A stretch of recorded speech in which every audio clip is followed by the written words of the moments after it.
పేరున జై భీమ్, జై పూలే. ఇవాళ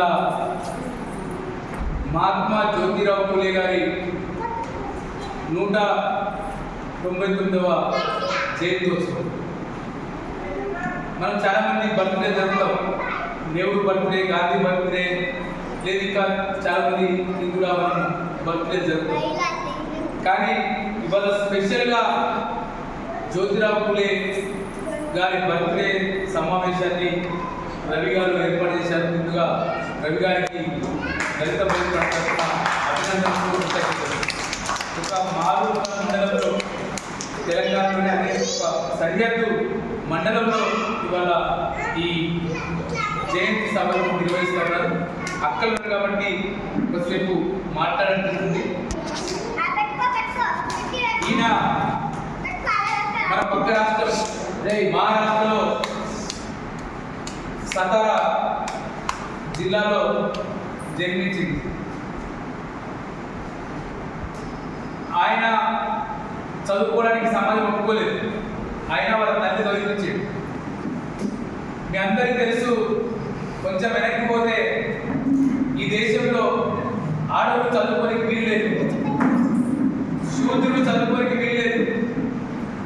ఆమె ఏ కులం ఆడమైనా కానీ, ఆమె కమ్మ మహిళ అయినా, బాపన్ మహిళ అయినా, ఎవరైనా చదువుకోవడానికి వీల్లేదు. అటువంటి సందర్భంలో ఎక్కడైతే చదువు నిరాకరించిందో వాళ్ళందరికీ చదువు చెప్పాలన్న కంకణంతో మహాత్మా జ్యోతిరావు పూలే గారు తన భార్యకు చదువు చెప్పారు. సావిత్రిబాయి పూలే ఇప్పుడు అగ్రవర్ణించినప్పుడు ఇక్కడ నాకు పేరు తెలియదు, మేడం పేరు ఏ పేరు పెట్టుకుంటారు? శివజ్యోతి గారు. సావిత్రి మాత స్కూల్ పోతే ఒక డ్రెస్ ఒంటి మీద, ఒక డ్రెస్ కవర్లో, ఒక బ్యాగ్లో. ఇవాళ మన శివజ్యోతి మేడం ఒకటి వస్తుంది. ఆ రోజు ఎందుకు ఆమె పోయింది? ఆమెను స్కూల్ దాకా పోనివ్వలేదు పంతులు, ముఖ్యంగా బ్రాహ్మణులు పోనివ్వలేదు.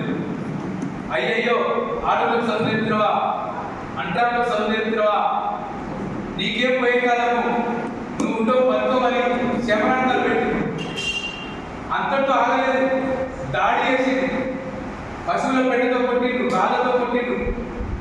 ఆ పశువుల పెట్టెతో మొత్తం తన డ్రెస్ అంతా పాడైతే ఆ డ్రెస్ ఇప్పేసి సిగ్గుపోయిన తర్వాత మళ్ళీ ఒక కొత్త కవరేసుకుపోయిన డ్రెస్ తోటి వచ్చి అనేక మంది మహిళలకు చదువు చెప్పిన ఘనత సావిత్రిబాయి పూలే గారు. ఆ రాష్ట్ర ప్రభుత్వం మొన్న ఆమె బర్త్డేను ఫస్ట్ ఉమెన్ టీచర్ డే జరిగింది. ఉమెన్ టీచర్ డే రాష్ట్ర ప్రభుత్వం, మొన్నటి ప్రభుత్వము డే జరిగింది.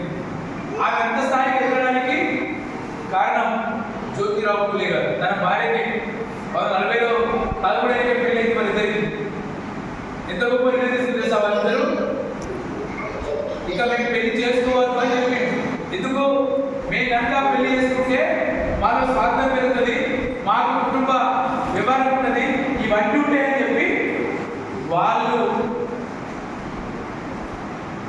పిల్లలు కనుకుంటా ఒక అనాథ పిల్లగారిని, అనాథ పిల్లలంటే మామూలు అనాథ పిల్లలు కాదు. ఎందుకంటే ఒక సూత్రం ఉండే మన దగ్గర, మొగోళ్ళు తెచ్చుకుంటే చిత్తి మంటలో ఆడవాళ్ళు కూడా వేసేది ఆ కాష్టంలో. దానికి వ్యతిరేకంగా లాలరాజమంద్రాయి, వివేకానంద చాలా మంది కొట్టాడు. దాంట్లో భాగమే మహాత్మా జ్యోతిరావు పూలే కొట్లాడి ఒక విధవ, ఒక భర్త చనిపోయిన ఆమెకు డెలివరీ చేసి ఆ పిల్లగాన్ని, ఆమె జన్మించిన పిల్లగాన్ని తన సొంత కొడుకుగా ఎంచుకొని డాక్టర్ని చేసింది. అంటే ఉపాధ్యాయుల వృత్తి ఎంత పెద్ద వృత్తి అంటే, ఉపాధ్యాయుల వృత్తి అనేది అందరూ టీచర్ ఇక్కడ, ఈ సార్ పిల్లలు తెలియదు, సార్ టీచర్, ఆ సార్ టీచర్, ఈ సార్ టీచర్, మా Mallikarjuna sir Kotagiri sir teacher. అంటే ఉపాధ్యాయుల వృత్తి సమాజాన్ని మార్చేసి దేశ పాలకుల కంటే, ఈ దేశంలో ఈ దేశాన్ని పరిపాలించిన పాలకుల కంటే పవర్ఫుల్ టీచర్. ఈ టీచర్ ఈ సమాజాన్ని మారుస్తుంది. ఇంతకుముందు మన ఉమ్మడి స్థాయిలో ఒక పద్యం పడి చైనా కులం కన్నా గుణం మిండా అని చెప్పాడు ఆయన పదంలో. ఎప్పుడో పిలవచ్చలో వేమన రాసిన చెప్పాడు. అట్లా ఈ సమాజాన్ని మార్పు కోసం, ఈ సమాజంలో వెనుకబడడం కాదు, వెనకేసిండు. ఇక్కడికి వలస వచ్చినోడు మన మీద పెద్దలు చేసిండు, బ్రిటిష్ వాడు పెద్దలు చేసిండు, ఆంధ్రోడు పెద్దలు చేసిండు. ఇప్పటికీ మన మీద నిజామాబాద్ లాంటి జిల్లాలో ఇంకా ఆంధ్రోడు పెద్దలు నడుస్తారు. ఎక్కడ నీళ్ళు అక్కడ ఆంధ్రోడు వచ్చి నిలబడి ఉండి మన మీద పెద్దలు చేసి వాళ్ళే ఇక్కడ రాజకీయాలు చేస్తారు, ఇక్కడ శాసిస్తారు.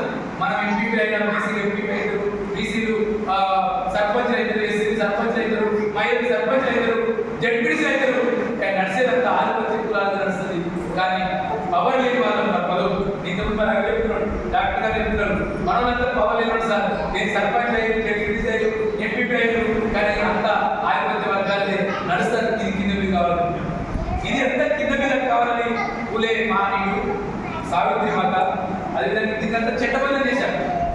పూలే సావిత్రి మాత సొంతంగా పాఠశాల ఏర్పడిస్తే మీకు నిజామాబాద్ తెలిస్తే నవాబ్ అంటే ఆయన చాలా వ్యక్తిగా వచ్చింది.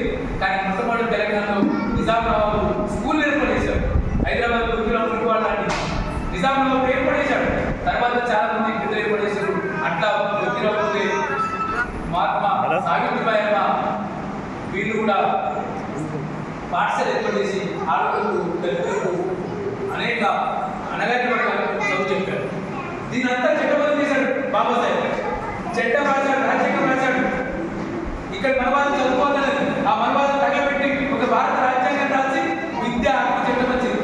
మరి అంగన్వాడీ సెంటర్లు వచ్చినా, మన ఊళ్ళో పాఠశాలలు వచ్చినా, మనకు హై స్కూల్స్ వచ్చినా, కాలేజీలు వచ్చినా అదంతా మన భారత రాజ్యాంగం మళ్ళీ వచ్చింది. దానికి కారణం వీళ్ళు ఈ దేశ పాలకులు కాదు. ఈ దేశంలో పాలకులు పెట్టచ్చు, కానీ వాళ్ళకి ఆలోచన రేపించింది ఈ మహనీయులు. ఈ మహనీయుల సందర్భంగా వాళ్ళని గుర్తు చేసుకోవడం అంటే మనకు మనం గుర్తు చేసుకోవడం. మన స్వయం